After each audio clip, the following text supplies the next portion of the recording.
जय हिंद दोस्तों। आज हम देखते हैं कि 1991 में ऐसे क्या हुआ था, जो ऐसे कौन से डिसीजन लिए गए थे जो हमें आज फिफ्थ लार्जेस्ट इकोनॉमी करके दुनिया के सामने भारत को रख रहे हैं और भारत का गौरव बढ़ा रहे हैं। ठीक है, तो सबसे हम पहले समझते हैं कि इंटरनल डिस्टर्बेंस और फॉरेन चैलेंजेस। ठीक है, सबसे पहले समझते हैं कि अंदर हमारे भारत देश के अंदर क्या हुआ जिसकी वजह से 1991 को हम रिवोल्यूशनरी ईयर कहते हैं। ठीक है, और ग्लोबल बाहर के कैसे चैलेंजेस थे, बाहर देशों में कैसे हुआ, पूरे जो ग्लोबल लेवल पे कैसे क्या क्या हुआ, जो रिवोल्यूशन 1991 को रिवोल्यूशनरी ईयर हम कह रहे हैं। ठीक है, सबसे पहला यहाँ पे 1989 में कश्मीरी पंडित्स का पलायन हुआ था। आपको कश्मीर फाइल्स अभी मूवी आई है उसी पर कि 1989 में 1989 से लेकर 91 तक जो कश्मीरी पंडित्स का पलायन हुआ है। कश्मीर जो जम्मू कश्मीर में रहते थे वो पंडित बाहर भेज दिए गए फोर्सफुली, क्योंकि वहाँ पे आतंकवादियों ने उनको धमकी दी थी, कुछ लोगों को मार भी दिया था, बहुत सारे लोगों को मार भी दिया था, सॉरी।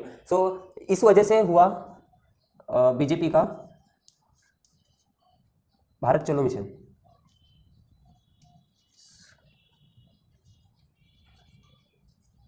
भारत चलो या ऐसे कुछ मिशन था, मुझे अभी उतना मिशन के बारे में याद नहीं। ठीक है, तो पैदल रथ यात्रा निकाली थी बीजेपी के बड़े बड़े लीडर्स ने, जो कश्मीरी पंडित्स के सपोर्ट में थे। उन्होंने कहा था कि 1991 में ऐसे कश्मीरी पंडितों का पलायन हो चुका था और हिंदू के अंदर की ये भावना जाग उठे, इसलिए इन्होंने बीजेपी के लीडर्स ने रथ यात्रा निकाली थी। यहीं से बीजेपी को बूम मिली थी और इनकी यहीं से पॉलिटिकल जर्नी स्टार्ट हो गई थी। ठीक है, बट इनसे क्या हुआ, इन सब चीज़ों से क्या हुआ, भारत में दंगे शुरू हो गए। इन सब चीज़ों से भारत में दंगे शुरू हो गए, दंगे बहुत बड़े बड़े दंगे हो गए। इसी की वजह से बाबरी मस्जिद भी गिर गई, आपको याद होगा तो। ठीक है, इंटरनल प्रॉब्लम यही है कि भारत में दंगे हो रहे थे। सरकार को समझ नहीं आ रहा था कि इन दंगों को कैसे कैसे हैंडल किया जाए। बहुत सारी कश्मीर रिलीजियस प्रॉब्लम, जैसे हिंदू मुस्लिम के दंगे हो रहे थे। ठीक है, हिंदू मुस्लिम्स के दंगे।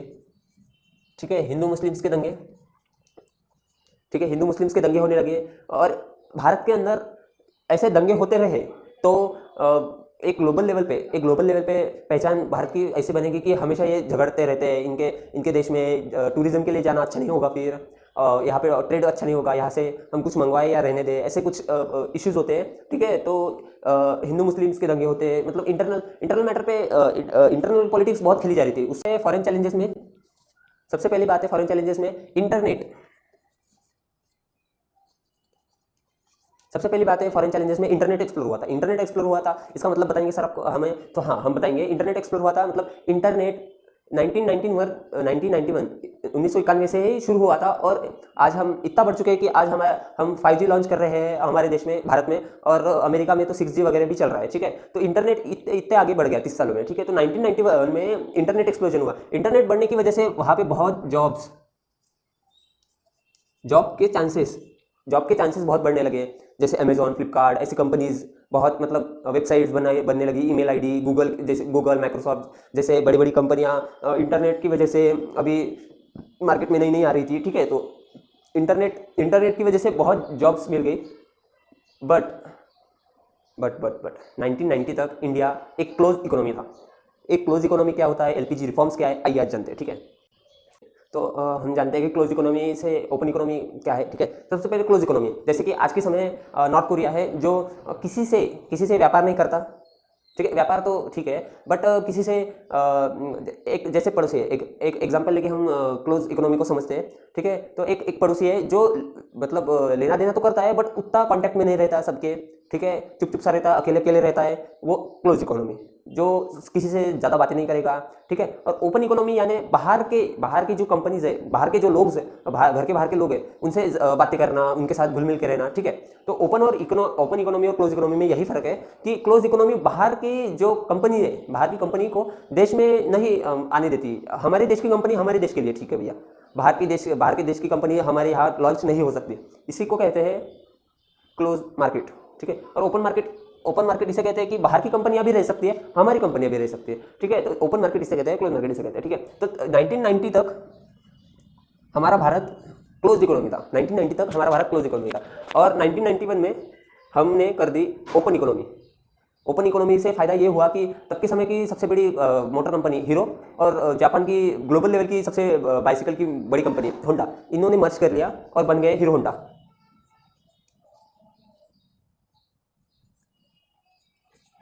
ठीक है। जबकि 1990 में यही एक हीरो एक भारत की कंपनी थी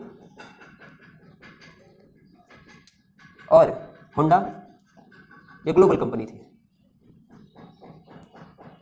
जो भारत में आना तो चाहती थी होंडा कंपनी, बट भारत अपनी इकोनॉमी में, मतलब भारत के लोग अलाउ नहीं कर रहे थे, इकोनॉमिस्ट अलाउ नहीं कर रहे थे, पॉलिसी मेकर्स अलाउ नहीं कर रहे थे कि हमारी क्लोज इकोनॉमी है, आप हमारे देश में एंटर नहीं कर सकते, ठीक है। तो यही है ओपन इकोनॉमी, क्लोज इकोनॉमी। इसकी वजह से भारत में बहुत ओपन इकोनॉमी करने की वजह से भारत में बहुत बाहर की कंपनी आने लगी, जॉब्स आने लगी, बाहर के टूरिज्म बढ़ने लगे, बहुत सी चीज़ें हुई है।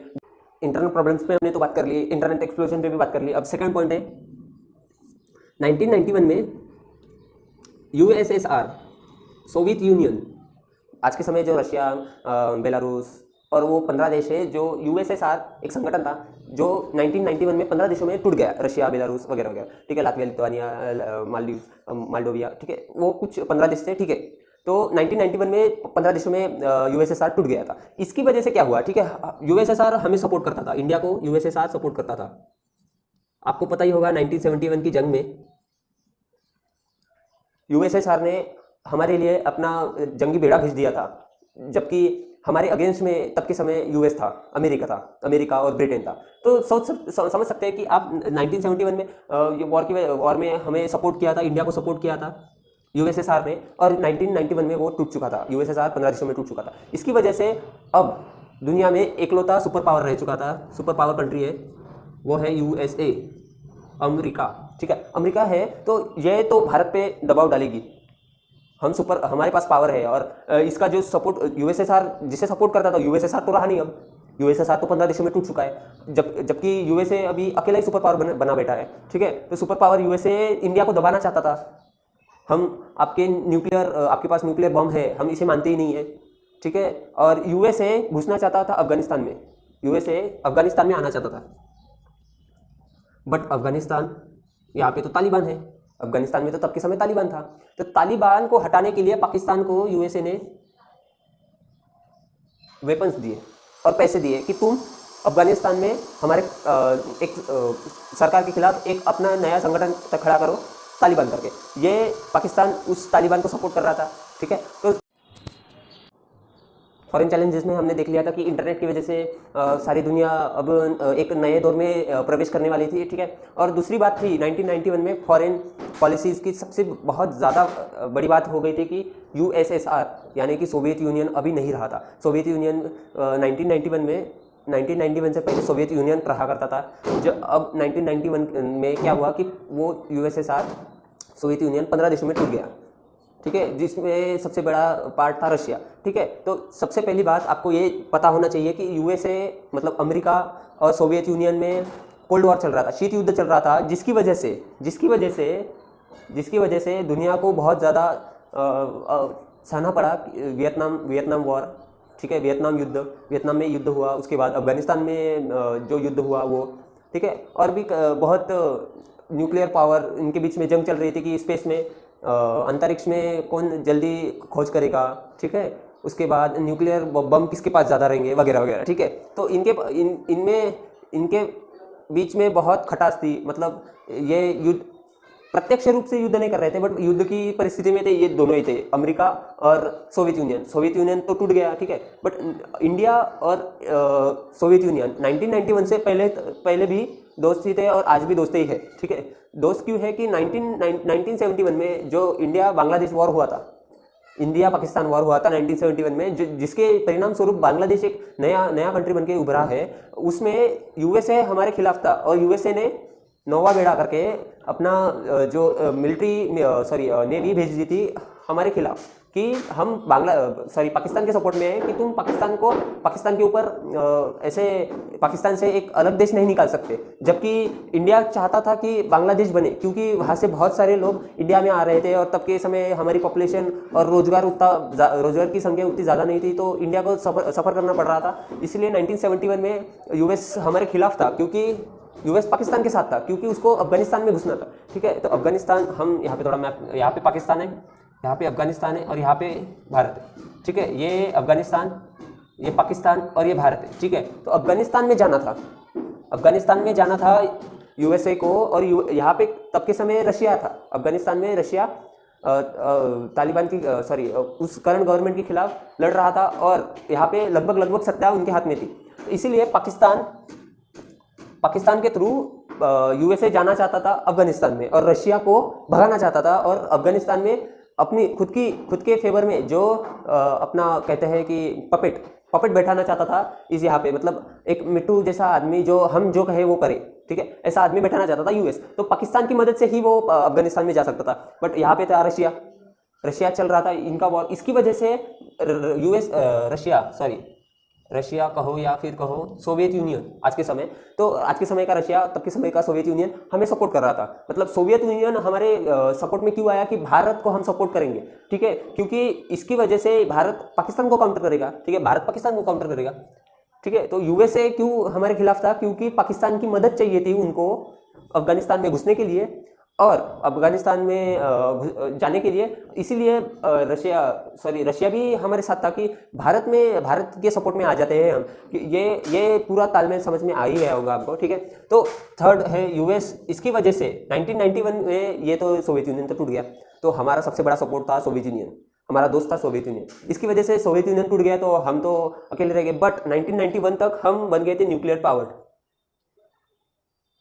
न्यूक्लियर बम हमने भी तैयार कर लिया था, इसके लिए हम भी ताकतवर देशों में शुमार थे, ठीक है। बट यहाँ पे यूएस कह रहा था कि हम मानते ही नहीं कि आपके पास न्यूक्लियर बम है, ऐसे वगैरह कुछ ऐसे ही एलिगेशन, क्योंकि यूएसए और यूएसएसआर मतलब सोवियत यूनियन और अमेरिका दो सुपर पावर थी वर्ल्ड वॉर 2 के बाद। विश्व युद्ध दो हो जाने के बाद दो ही सुपर पावर थी, जबकि 1991 में यूएसएसआर तो रहा ही नहीं, 15 देशों में टूट गया। अब अकेला बचा कौन? अमेरिका खुद को सुपर पावर मानने लगा, और अमेरिका हुक्म झाड़ने लगा सब पे कि तुम ये मेरा काम करो वरना मैं तुम पे सैंक्शंस लगा दूंगा, ये कर दूंगा, वो कर दूंगा, ठीक है, हमारे पास न्यूक्लियर बम है, हमारे पास पावर है, हम ही है दुनिया की सरताज, ऐसे वगैरह। तो ये इनको लगता था कि हम हैं और कोई नहीं।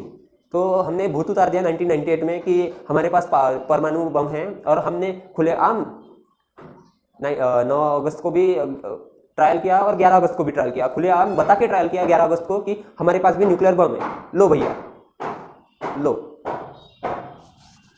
तो यही बात है कि 1991 में सबसे पहली बात हुई कि ओपन इकोनॉमी हो गई हमारी, ठीक है। ओपन इकोनॉमी होने की वजह से बाहर के कंट्रीज यहाँ पे आने लगी, और हमारे बाहर की कंट्री यहाँ पे आने लगी, तो हमारे देश में सबसे यूथ पॉपुलेशन हमारे चाइना, उसके बाद हम हैं, ठीक है। यूथ पॉपुलेशन में सबसे पहला हमारा नंबर लगता है। तो यहाँ पे रोजगार भी बढ़ेंगे, बाहर की कंपनी आएंगी तो रोजगार भी बढ़ेंगे। इंटरनेट की वजह से माइक्रोसॉफ्ट, गूगल ऐसी कंपनियां भी उभरने लगी थी, ठीक है। इंटरनल प्रॉब्लम थी, जैसे हिंदू मुस्लिम्स के दंगे वगैरह थे, और ये यूएसए और यूएसएसआर का टूट जाना 15 देशों में, ये सबसे बड़ा सदमा था। सबसे बड़ा नहीं कह सकते, बट सदमा था इंडिया के लिए कि हमारा एक अच्छा सपोर्टर नहीं रहा, मतलब अभी 15 देशों में टूट चुका है, ठीक है। तो इसके बाद क्या होगा, 10 ईयर के लिए क्या प्लान है बताते। नेक्स्ट 10 ईयर का प्लान क्या था 1991 में, हमारा नेक्स्ट 10 ईयर में क्या करने का इरादा था देखिए, ठीक है। नेक्स्ट 10 ईयर का प्लान, सबसे बड़ा प्लान था कि यूएसएसआर टूट जाने के बाद हमारे पास सपोर्ट नहीं था, तो हमें सबसे पहले पावर ग्रैब करनी थी, ठीक है। तो सबसे पहले पावर हमारे पास है हमें किसी की ज़रूरत नहीं, हम सेल्फ सफिशिएंट है पावर के मामले में। तो यूएसए हमें धमकियाँ मतलब ऐसे ग्लोबल लेवल पे हमें टीज कर रहा था कि हम भारत को न्यूक्लियर बम भारत के पास है, हम ऐसा मानते ही नहीं, ठीक है। तो इसकी वजह से हमें खुद को एक बार और प्रूव करना पड़ा दुनिया के सामने कि हमारे पास न्यूक्लियर पावर है और हम सेल्फ सफिशिएंट है, ऐसे वगैरह। तो 1998 में 9 अगस्त और 11 अगस्त को हमने डेट्स कुछ मिस हो सकती है, तो हमने बता दिया कि हमारे पास भी न्यूक्लियर पावर है, और हमें जंग के लिए किसी की जंग जब हो रही होगी तो हमें किसी की ज़रूरत नहीं है, और हम सेल्फ सफिशिएंट है। आतंकवाद वगैरह वगैरह इस मुद्दे पे हम अपने ओपिनियन रख रहे थे कि दुनिया के सामने कि हमें किसी की ज़रूरत नहीं है, यूएसए जैसे हमें टीज कर रहा है उसकी भी ज़रूरत नहीं है, ऐसे वैसे, ठीक है। तो सेकंड पॉइंट है कि हम जैसे 1991 में ये हुआ था, 15 दिन का ये फंड हमारे पास बच गया था, तो उसके बाद हमने एलपीजी रिफॉर्म लाए 1991 में, ठीक है। एलपीजी रिफॉर्म लाए, तो उसके बाद नेक्स्ट 10 ईयर का प्लान था कि इकोनॉमिक पावर बनना है हमें, इकोनॉमिक पावर बनना ही है हमें, तो इसकी और अग्रेसर होना है, जिसकी वजह से हमने ओपन इकोनॉमीज की, एलपीजी रिफॉर्म्स किए, ठीक है। एलपीजी रिफॉर्म्स पे बहुत सारी वीडियो मिल जाएगी आपको। तो हमने ये कहा कि हमें इकोनॉमिक पावर बनना है, ठीक है। इकोनॉमिक पावर बनना है तो इकोनॉमिक पावर बनने के लिए हमें क्या क्या करना है, वो ओपन इकोनॉमी कर दी हमने, एलपीजी रिफॉर्म्स लाए, ऐसे वगैरह। तो ठीक है, हमें ऐसे आईएमएफ के पास दोबारा न जाना पड़े, इसके लिए हमने एलपीजी रिफॉर्म्स लाया, हमने इकोनॉमिक पावर बनना है। और ये दोनों होने के बाद हमारा थर्ड मोटिव था कि हमें ग्लोबल मार्केट कैप्चर करना है। हमें ग्लोबल लेवल पे जो कंपनीज है उन्हें भारत में उतारना है, हमारे जॉब्स की रिक्वायरमेंट है उनको फुलफिल करना है, जो हिंदू मुस्लिम के जो दंगे हो रहे थे उनको कम करना है, और इंटरनल स्टेबिलिटी लानी है। ऐसे कुछ 10 ईयर प्लान्स थे हमारे, ठीक है।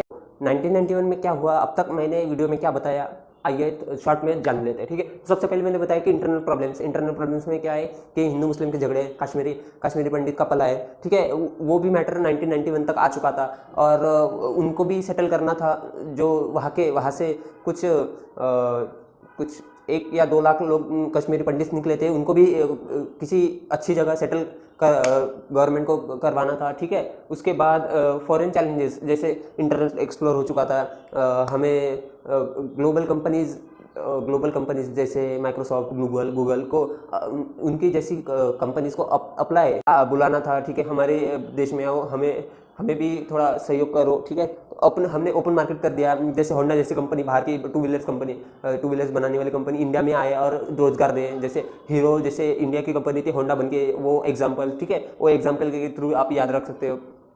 उसके बाद यूएसएसआर टूट गया 15 देशों में।